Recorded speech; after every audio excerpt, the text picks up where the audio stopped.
হোলি আর্টিজানে মর্মান্তিক হামলার স্মরণে দিনটিকে আইনশৃঙ্খলা বাহিনীর সদস্য সহ নানা শ্রেণী পেশার মানুষ স্মরণ করছে।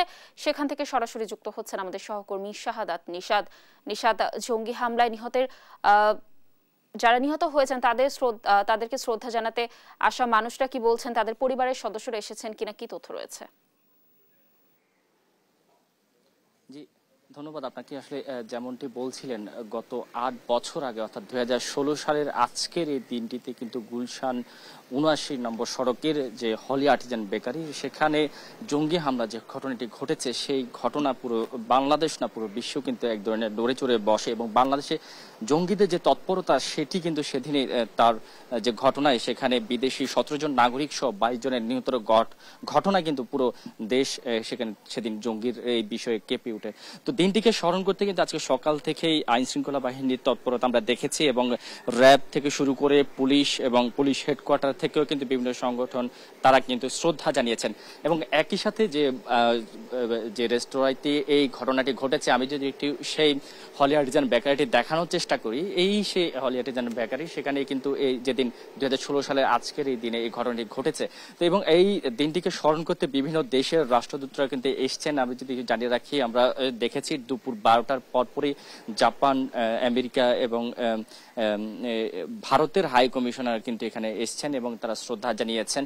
এবং একই সাথে নিহতদের পরিবারের যে সকল সদস্যরা রয়েছেন বিদেশি নাগরিকদের, সেই সকল সদস্যদেরকেও আমরা দেখেছি ১২টার পরপরই তারা ব্যক্তিগত পক্ষ থেকে তারা ফুল নিয়ে এসছেন, শ্রদ্ধা জানিয়েছেন। এবং একই সাথে আইন শৃঙ্খলা বাহিনীর সাথে যখন আমরা কথা বলেছিলাম, তারাও কিন্তু এই ঘটনায় অর্থাৎ জঙ্গির কতটা নিয়ন্ত্রণ রয়েছে সেই বিষয়গুলো তুলে ধরেছেন। বিশেষ করে তারা যে বিষয়টি গুরুত্ব দিয়েছেন, অনলাইন থেকে শুরু করে ভার্চুয়াল ছাড়াও কিন্তু সরাসরি সম্পৃক্ততার ক্ষেত্রেও কিন্তু এখন জঙ্গি হামলার কোনো আশঙ্কা নেই এবং একই সাথে নিয়ন্ত্রণে পুলিশের যে তৎপরতা সেটি রয়েছে বলে আমাদেরকে জানিয়েছেন। এবং একই সাথে এর পরে কিন্তু আমরা আর আসলে জঙ্গি তৎপরতার ক্ষেত্রে আমরা দেখেছি সিসিটিসি যে সংগঠন রয়েছে, সেই সংগঠনের মাধ্যমে তারা পুলিশের সেই সংস্থার মাধ্যমে কিন্তু তারা সেই যে জঙ্গি হামলার নিয়ন্ত্রণে তারা বিভিন্ন জায়গায় কাজ করেছে এবং শতাধিকের উপরে গ্রেপ্তার হয়েছে, এমনও আমরা দেখেছি।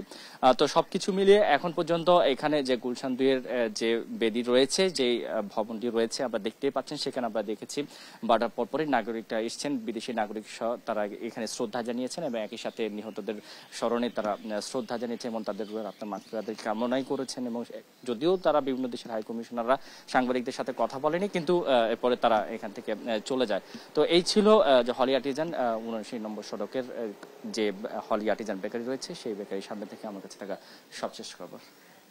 ধন্যবাদ নিশাদ আমাদের সাথে যুক্ত থাকার জন্য। দর্শক, হোলি আর্টিজান হামলার ৮ বছর আজ, এর মর্মান্তিক হামলার জন্য দিনটিকে স্মরণ করছে আইন শৃঙ্খলা বাহিনী সহ বিভিন্ন দেশের রাষ্ট্রদূত এবং তাদের পরিবারের সদস্যরা।